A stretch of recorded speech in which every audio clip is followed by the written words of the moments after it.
What's up, guys? It's M.V.K back again, guys. It is back time once again for another review. We're doing DC again. Don't worry, guys. I promise you, I'm playing catch up with my Marvel single issues, and I am trying to rearrange how to tackle my independent books. In terms of what I want to review, so just be patient with your boy, okay? But today, guys, we're gonna do some more DC books today. I recently just put up the books that I had got for the 23rd, and then I told you guys before that my DC books are now, being that they're still very low. I was gonna wait, give it 2 weeks. I would give 2 weeks. I would do every other week. So basically, what I got here is 2 weeks of DC books, and we have this. It's about 6. You see what I mean? That's why I said I'd rather do it like this than go light with it. But yeah, I'm enjoying what All In is bringing with DC, and continuing the books. And today I did get to read Absolute Superman. So this pile is a combination of 2 weeks, but they're in alphabetical order.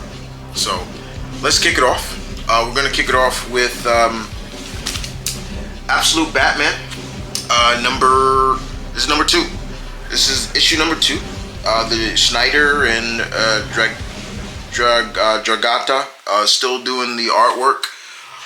This picks up pretty much what the last one pretty much is picking up on, where Bruce made note of the Batman's presence, and of course he has made note of to the animal party, the party animals, or I think that's what they're called. I can't remember.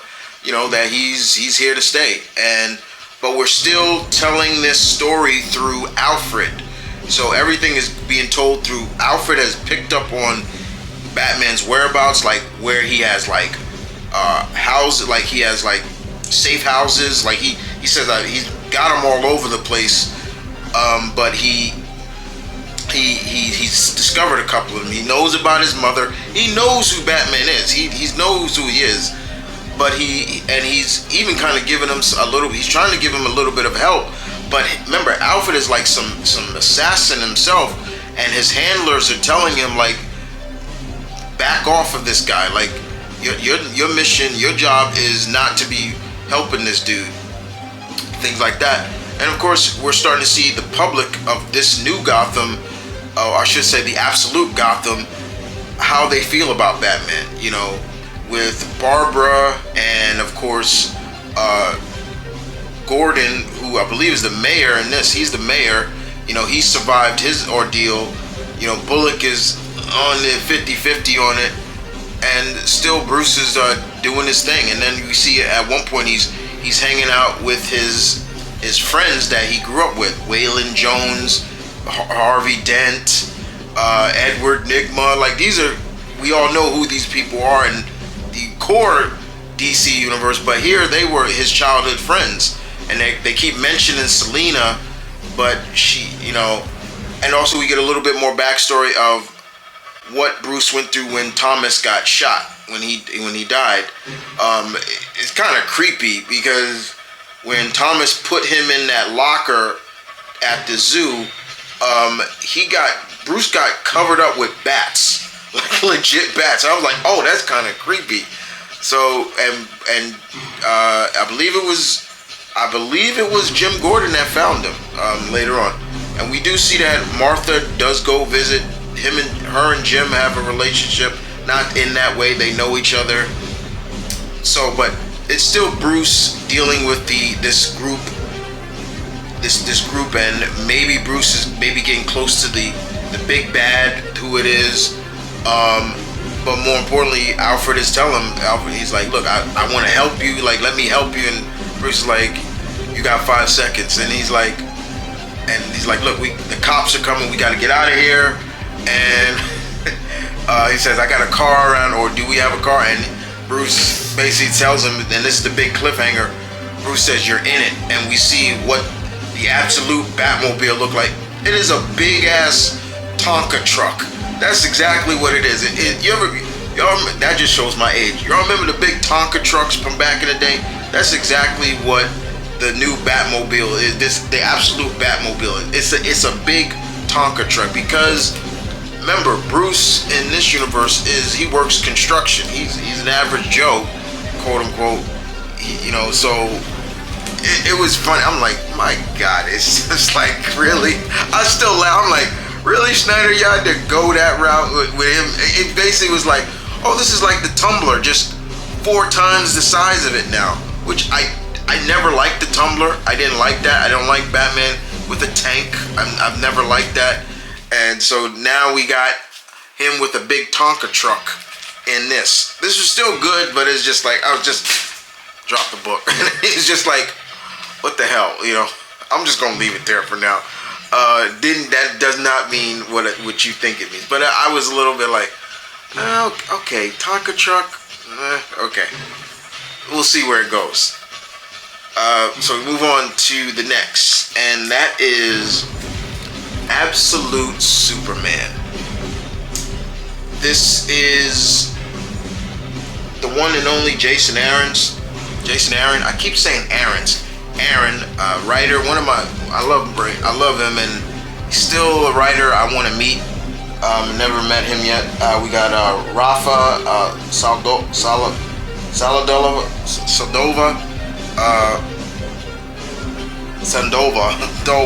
Sandoval, excuse me. Sandoval, don't want to butcher names. Sandoval does the artwork.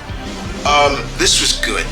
This was really good. What a twist to the lore of Superman, but also what a twist for this version of Superman. This is if I'm given a pick of the week out of the pile that I'm going to read, this is my number 1 right here. This was great. And now I'm really going to look back and really kind of devolve into which one of the trinity of the Absolute books that I like the most. From Absolute Wonder Woman number 1, Absolute Batman number 1, and this. And I can honestly tell you how I felt. Absolute Superman is number 1, Absolute Wonder Woman is number 2, Absolute Batman is number 3.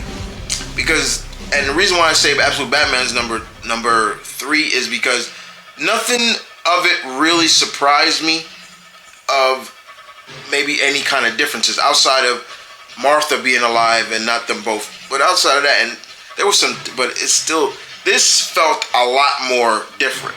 And what I mean by that is how this Jason Aaron's takes classism through Kryptonian eyes, which I really enjoyed. You talk about classism and in society and everything like that. Aaron put that in this, especially with the Kryptonians. So basically, before Krypton exploded, we do get to see that Kal-El he's in Brazil. But before that, we see that in the society of Krypton, like that the crest means something now, and the people who wear the House of El are almost looked at as lower. You can kind of say the peasants, the lower income or something, like in a sense of that way of thinking. But Jor-El and Lara, they wore it proudly. Kal-El talks about his parents and what they would have accomplished, how they were on the fast tracks of being the top in their class, but everything changed. And Jor-El also discovers, that Krypton is, and he tries to tell, and nobody wants to. Of course, the same thing because of that crest right here. What I also love about it is Clark. We find out in this, Clark cannot control his powers. He can't. I'm gonna keep calling him Clark, but Kal-El can't control his powers. And this suit is more like a sentient nanotech. So it tells him all the time, like, okay, you're not supposed to be here, Kal-El. Don't worry about them. Like, leave the residents alone and things like that. And then you have also him dealing with the peacemakers in this, and it seems like we also get another glimpse of a difference in this. The peacemakers are like this group, but more importantly, Lois Lane is a part of it, and we see Clark. His heat vision is starting to, and he's trying to get away from everybody, and that's really interesting. I'm like, oh snap! Like, so he can't control it. I stayed away from everybody's review of this book because I was like, okay, I'm gonna get my book soon, and I'll wait till they come, and then I'll read it. This was great. The artwork in this was beautiful, and I loved it so much. And it was a different ride. And then also, some people may be asking themselves, like, okay, what happened to are the Kents in this? I'm not gonna spoil that. You have to read it for yourself. What I will tell you is, seeing Lois almost in a sense following in her Prime Universe father's footsteps, she's kind of like in the military, is actually really interesting to me. That was actually cool. But I like the fact that this suit is more than just a suit. It protects Clark, and because people are saying, who are you talking to? It talks back to Clark, and it was really cool. This was great. Aarons did such a great job with this. I really enjoyed this very much. Love this book. This is my book of the week. This was near perfect. Enjoyed that very much. Moving on. We move on to Batgirl, number 1, or I'm trying to remember. I can't remember the real numbering. But Tate Rambal and Takashi Miyazawa does the artwork. This was fun because this is kind of the first time in a long time that we're actually seeing Cassandra really interact with her mother, Lady Shiva, who is one of my favorite DC villains, if in a sense. We find out that someone is trying to kill Shiva. This group that comes from ancient, and they speak in tongues. I'm not going to ruin too much. They look like ninja, but they speak in a real riddle. And Cassandra, as she's talking to us, she's like, I never really, she Lady Shiva says, I never really wanted a daughter, and you see Cassandra saying, that's a lie. Because Cassandra, before she could talk, she could read body language real quick, which is always cool. And she talks about it like, that's a lie. Every time Shiva opens her mouth, we see a bubble with Cassandra reading what she's like really thinking. Like Shiva says, I really don't care about my daughter, and she's like, that's a lie. And that's a lie. That's a lie. It's really cool to see that. But just seeing how much Cassandra has come as a character from where she was as Batgirl, and she goes on to talk about, like, I never looked at, I never really wanted Shiva as my mother. In a sense, she never really cared about me. I love being Batgirl. I love doing it. I am the daughter of Batman. She says that straight up. She says, I'm the daughter of Batman. And it's like she takes a lot of pride in that. And I respect that a lot from her. But she realized that she has to help her mother. There's even like a temple of Lady Shiva. Like, there's a temple that people worship Shiva. And I'm like, God damn, But it ends very, not anticlimactic, but with very like on that cliffhanger, like dun dun dun, what's gonna happen next? But I just love the dialogue that Cassandra is telling us as the reader. She's like, this is me. This is who I am. This is what I will never become. I will never go back to what they wanted me to be. They wanted me to be a weapon. That's not going to happen. And I love that about what Cassandra talks about in this. It's really, really good. I very much enjoyed this. This was definitely good. Very good. Good start. Very good start. And we move on to probably my favorite, my number 2 out of the pile. Black Lightning, number 1. I believe this is a mini-series. Brandon Thomas, Faiso Ocio. I hope I'm pronouncing that name right. This is picking up right after Absolute Power, which I still have not read, but I got the gist of, you get the gist of what Absolute Power was. Amanda Waller, the bitch, she basically was able to take away all the DC heroes' powers that had powers, and even when they got them back, not all of them got back their exact power set, or they got new powers, or some of their powers have been diluted. And in this, Jefferson talks about that, and we see him talking to his ex-wife Lynn, Lynn Stewart, and she's like, he's telling, she's kind of like his psychiatrist. She's like, you got to talk about it, Jefferson, like what's going on, like get it out, what happened with Absolute Power and everything. And he's kind of like, I don't really want to talk about it. And Lynn is telling him, does the Justice League know about this? Like, why are you hiding this from them? And he says, so there's some things that I just don't want to bring up around them. And then Lynn starts talking about, so how's the girls doing?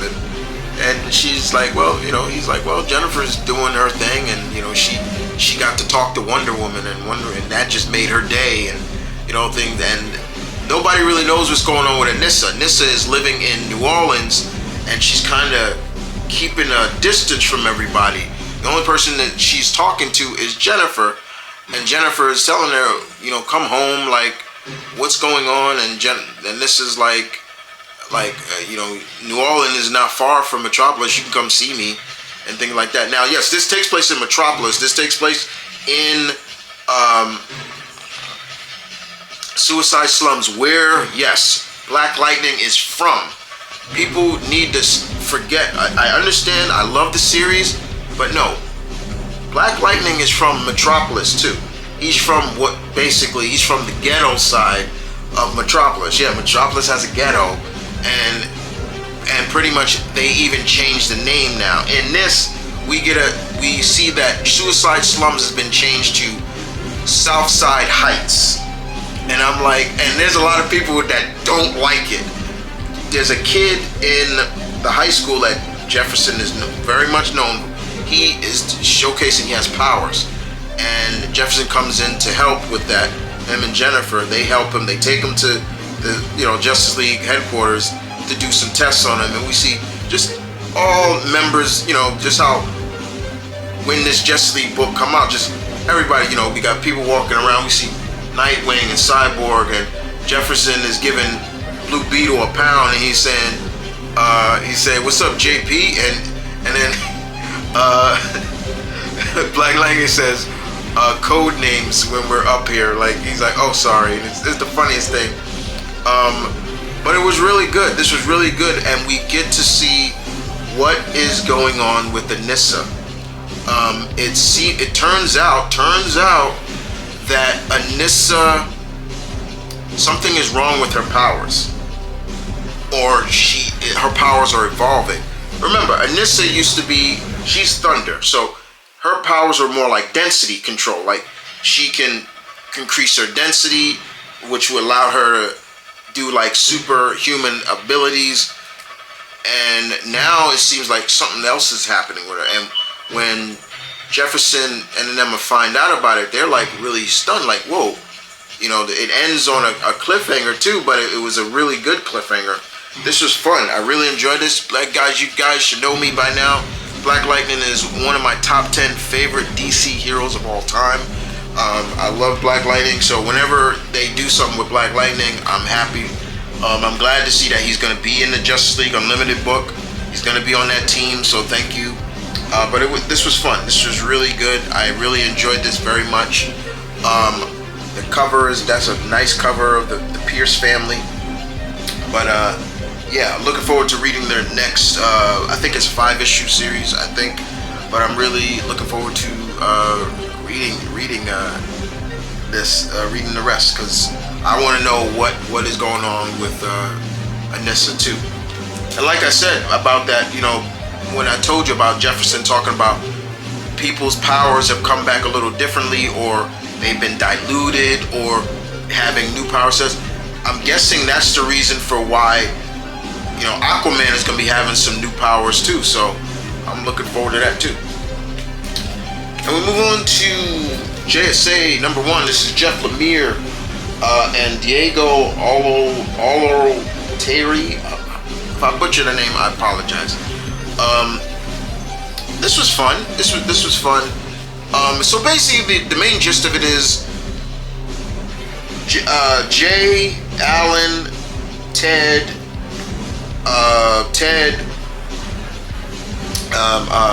Dr. Fate are missing, while Jade, Obsidian, Dr. Midnight, Our Man, and we're talking about like other versions of their, like, instead of Ted Grant, we're talking about Yolanda as Wildcat. They're struggling a little bit, like, to get on the same page. They're dealing with Cobra, they're really kind of going at it a different way, while some are trying to go very straightforward, and while the other side are like, we don't do that. We don't interrogate people like that. So we're seeing a division between the younger members. Jakeem Thunder is out of commission. He's in a coma right now. And we see where the older members are. We do see where they are. But we also see that Our Man and Jesse Quick, or Jesse Thunder, I think they're having some issues. Like, it's all like, it's just a lot of drama, and you're like, whoa, what's going on? But then we see something at the end. The big bad is the Injustice Society. And we see that one of these members here, I'll just say it here, one of these members is not who they appear to be. I'm not going to ruin who it is, but I will tell you the person that is disguised is a man who wears a pretty bad suit and calls himself Morrow. I'll just say that. But yeah, it was fun. It was fun indeed. And we end it with Captain Marvel. I'm not saying that name. Don't ask me to say that name, because I won't. This is issue number 17. And we see, so this is Campbell and McDade. I believe Mark Waid left the book. He's not on the, Mark Waid did. I think he left. I forget what issue he left on. But we're seeing a division now here too with Billy and Freddy. He calls himself, in the book, Billy calls himself the captain, and Freddy calls himself the commander. And I'm like, okay. And we see that basically they're arguing over, certain things about being a hero, because Freddy's putting himself out there, but Billy is really concerned about this new lightning bolt that is around Freddy's neck. It's called the Amber Bolt, the Amber Thunder, and we get to see where it comes from. So like when Billy goes to the Rock of Eternity, we see him, Billy, and we see Captain Marvel standing together, like talking to each other, which is really cool. And he tells him about the Amber. They take him to see the person that actually crafted the Amber Thunder, and it's Hephaestus. And unlike a lot of the gods that are in the Rock of the Rock of Eternity, Hephaestus was not in there. And he tells him that I'm the one that crafted it. and almost gave it a heart. It's not evil nor is it bad, but the wielder of it, it's mainly a test. You can do good with it, or it'll kind of sways you to be evil in a sense. So it's almost like you're responsible for it. And Billy gets this information. Now he has to tell Freddy, and we're starting to see Freddy when he's in his commander form. When he's in this form, he's starting to act really weird, and it's like, okay, where's it gonna go? And that's kind of the gist of the story. And I actually enjoyed that very much. But the other thing is, like, because they're also looking at it from a point of view like Freddy wants to help his mom and dad, their foster parents, with the bills, because they find out that their bills are piling up and they may not be able to adopt. And Freddy's like, Billy should be helping, but he may not. And we're starting to see that maybe the Amber Thunder is kind of persuading him in a sense and thinking that way. He's already got parents. And it's just really, it's like Freddy needs to stop listening to that evil voice and maybe start listening to his heart and things like that. So, but this was fun. This was very fun. The cover, Tony is not in it. I'm just letting you know right now. You see Tony on the cover, he's not in it. But still good. Right. Guys, like I said before, yes, I'm not gonna call this book by that name. I'm not using that name, because if I'm gonna use that name, then I'm gonna say, where is he? Where is it? What does that say? What does that say? That says Shazam. Where's the wizard? I don't see the wizard. He's not on it. That's not his name. And I refuse to call Billy Batson by that name. He's either Captain Marvel or I'll just call him the Captain. I'm not calling him by that name. The moment they started calling him, I refuse. I won't call him by that name. Well, guys, that is it.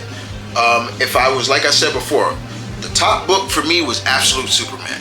That was great. Number 2 would be Black Lightning, and number 3 would be Batgirl. Those are my top 3 out of this pot. Very good indeed. I won't be back again until with DC for a while. Like I said, I pick up my books for DC like every other week, so it's like 2 weeks or stuff. But outside of that, this was good, very good. I'm glad I did not read anything for Absolute Superman. It was great. Me dropping, don't think I didn't like Absolute Batman number 2. It just slipped out of my hand. So, but outside of that, I enjoyed it very much. You guys take care, and I will see you guys next time. Take care, guys.